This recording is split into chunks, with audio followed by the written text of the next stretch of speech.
Mai 2012, Matata Mponyo et son équipe gouvernementale sont investis à l'Assemblée nationale.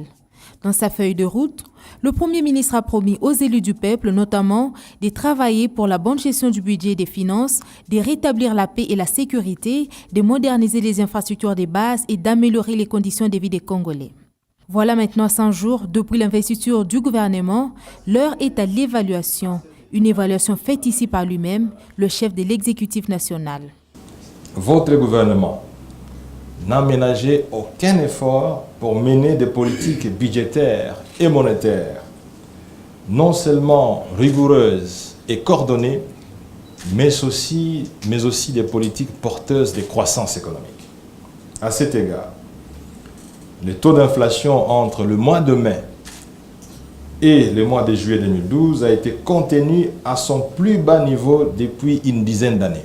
Dans les domaines de la politique, diplomatie et justice, le Premier ministre note une percée sans précédent.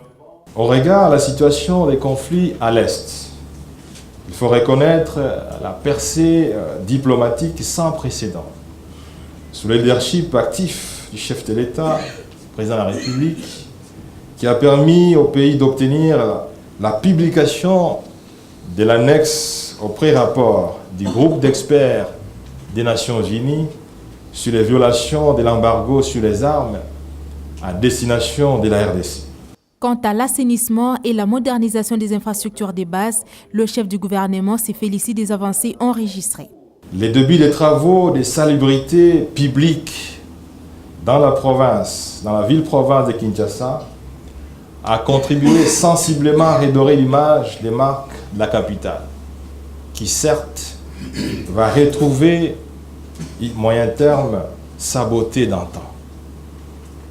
En matière de transport urbain, même si les retombées ne se font pas encore sentir, la concrétisation de l'exploitation de ces secteurs à travers un partenariat public-privé au bénéfice de la population de Kinshasa n'est plus qu'une question de mois. À côté des actions visibles, Matata Mponyo a cité beaucoup d'autres réalisées dans l'ombre, notamment en matière d'amélioration du climat des affaires. À noter qu'un dispositif de suivi et évaluation du programme, devant ainsi rendre l'ensemble du gouvernement redevable devant la nation, sera bientôt mis sur pied, a annoncé le Premier ministre.